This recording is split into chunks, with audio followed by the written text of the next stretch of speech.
سلاڤورێز و هەر کەسی vê vîدیۆ تەماشە dike ev vîdeo li ser gundê Ennabiya me amade kiriye ji bo kanala Mamoste Elî Kolo.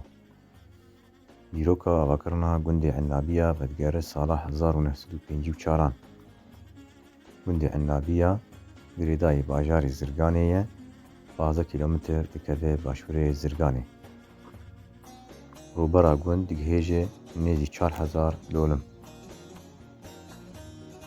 Malbatên du gund de ne.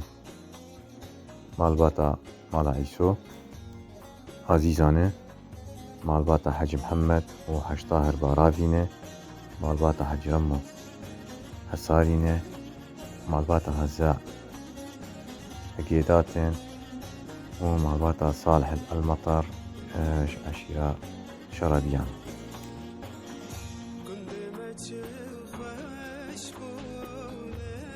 Niştecihên gund berî krîza Sûrî dihaşt nêzî 500 kesî. Pênûha nêzî 130 kesî di gund de mane.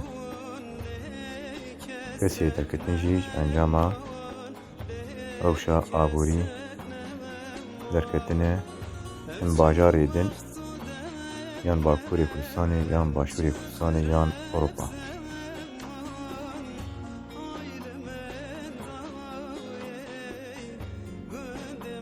Gundê nêzî gundê Ennabiya.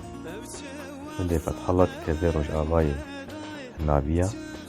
Gundê Mirat, Xan, Firbê Dexîl dikeve Rojhilatê gund.